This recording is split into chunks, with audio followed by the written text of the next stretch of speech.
The dirt tasted of iron and shame.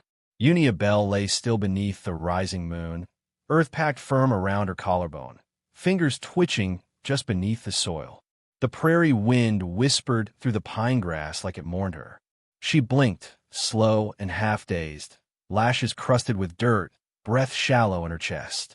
A cricket sang somewhere near her ear. Her skin was beginning to burn with cold. They'd buried her at dusk behind the old chapel wall, saying it would draw out the devil and drive repentance in. The women wore prayer bonnets. The men stood back, silent as fence posts. Only Delilah Snow had spoken, voice sharp as flint, all curled lip and sanctity. Asterisk, let the earth humble what pride remains. Asterisk, no one said her name. Not the sheriff, not the preacher's wife, not even Mabel Dixon, who'd once held Unia's hand during winter hymns and now wouldn't meet her eyes. The girl who'd switched places with her sister to marry a man she didn't love had judged her all the same. Unia never spoke. Not when they marched her from the orphan house. Not when they handed her the spade. Not when they told her to dig. She remembered the weight of the shovel more than the sound of it. How it bucked in her hands like something alive.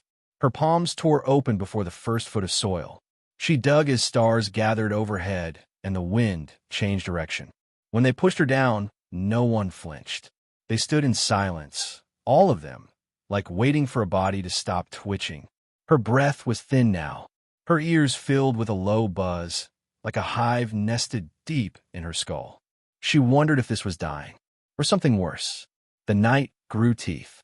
Coyotes howled far off across the basin, and the scent of wood smoke rolled in from the timber hills. The ground held her fast, her skin pulled tight against the cold, and something in her spirit began to float. She thought she saw her mother then, a flicker of flaxen hair against the black sky, a voice humming lullabies from long ago. Unia reached for it, but what came was not her mother. It was a shadow, silent, moving from the trees like dusk had taken human form. Broad shoulders, long hair woven with bone beads. He walked without sound, eyes trained on the half-buried girl whose breath fogged the night air in little clouds. Elon Crow had not planned to walk that path. His hunting route was set miles east of the chapel, but the deer had changed course, spooked, unsettled. He followed them with the patience of a man who had once tracked grief for years across a silent land. And here she was, not deer, not prey, just a child of the earth, cast off and forgotten. He crouched, studied her face, eyes sunken, lips cracked. A whisper of blood dried along her temple. Still breathing. The girl flinched when he reached for her. "I won't hurt you," he said, low and unhurried. Her eyes fluttered, but she made no sound. With care, he dug her free, not with haste, but reverence, like freeing something holy. The earth resisted. Her limbs were stiff. When he pulled her from the grave, she collapsed into his arms like wind-fallen wheat. She weighed almost nothing. Elon wrapped her in his blanket. Her hair, matted with soil and blood, fell across his chest. She didn't cry. That would come later. The trail back to his cabin carved through cottonwood and brush. He carried her without complaint. Somewhere along the way, a raven cried and circled overhead. He didn't look up. The cabin sat on a bluff near the river's bend, all cedar and smoke. He set her gently on a straw mat near the hearth and stoked the coals until warmth spread back into the bones of the room. He boiled pine needles, laid willow bark on her wrists, cleaned the blood from her scalp. Still, she did not speak. The next morning, she opened her eyes. Pale light filtered through the slats of the wall. Elon was skinning a rabbit by the fire, his movements quiet and slow. She stared at him, and for a long moment, neither made a sound. "You're safe here," he said. She lowered her eyes, nodding once. For days, she remained wordless. She ate what he gave her, boiled roots, hard bread softened with water, and slept through the afternoons. Sometimes he caught her watching him, eyes half curious, half guarded, like a bird that hadn't decided whether it would fly or stay. He never asked what happened, and she never told. But in the stillness between them, something formed. A quiet tether. A breath shared across the same fire. On the fourth day, she took the cup of pine tea without trembling. On the fifth, she folded the blanket he left her. On the 6th, she stepped outside, stood barefoot in the frost. The mountains reached high behind her, washed gold by morning sun. Elon didn't speak. He just handed her a scrap of dried meat and returned to carving. That night, as snow drifted like ash, Unia sat near the hearth and touched her hair. Bits of soil still clung to the ends. She began to comb them out with her fingers. "I was dead," she said softly, more breath than voice. Elon didn't turn. "You were breathing." She looked down at her hands. Dirt under her nails. Bruises fading like ghostly violets across her skin. "Why did you help me?" He set the carving knife down, but didn't answer. Instead, he reached behind him, took the comb carved of antler, and laid it on the floor between them. Unia picked it up with slow fingers, ran it once through her tangled locks. Outside, wind swept the cabin walls like an old song. Inside, her shoulders relaxed. A small gesture, but it was the first she'd made, and it was enough. That night, she dreamed of roots not burying her, but holding her, like the earth had not punished, but preserved. She woke just before dawn, the sky pearl pale through the window. Her breath came easy. Her skin no longer ached. She stepped toward the fire, saw Elon asleep in the corner, arms crossed, peaceful. She whispered his name. He didn't stir, but she knew he had heard, because in the center of the floor by the hearth, someone had drawn a single mark in the ash.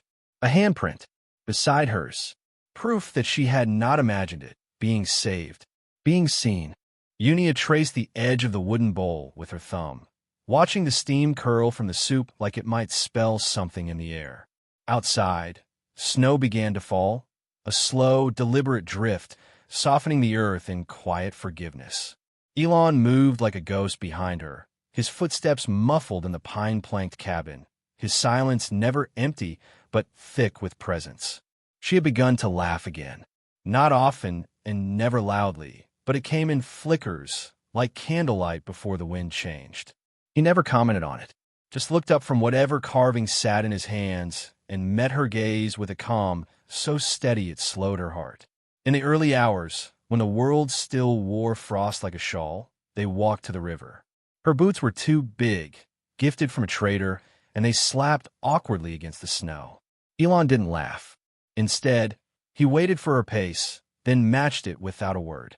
Their shadows stretched long beside them. "You ever miss anyone?" she asked once. He had nodded. "I buried my wife beneath cottonwoods. She liked wildflowers." Unia didn't ask what happened, just picked a blue aster days later and placed it on the windowsill. He noticed, didn't say a thing, but his hand brushed hers when he passed her the firewood that night. Word traveled like wildfire in a dry canyon. A trader from North Platte came through on horseback, thin as a broomstick, always talking, always watching.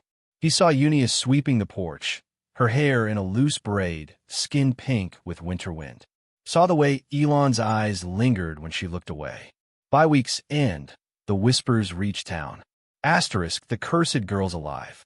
Asterisk, asterisk, living with a red savage.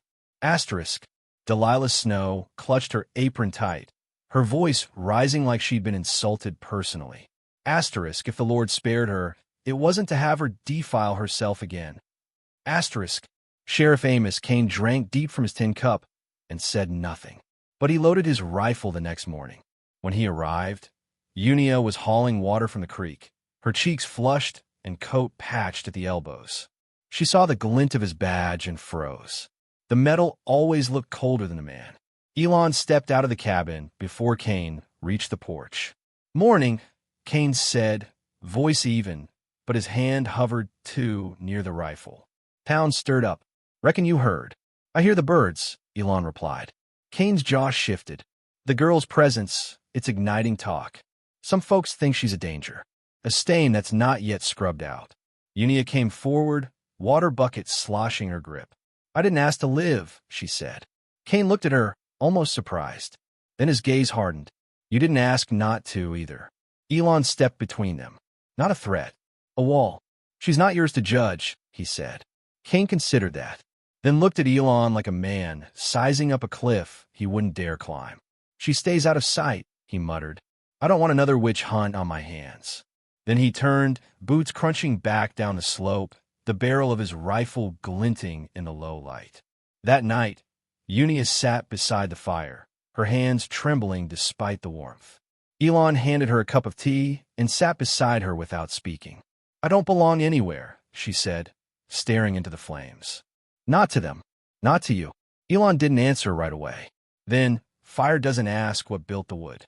It just burns. She looked at him, confused. He added, "You survived. That's not nothing."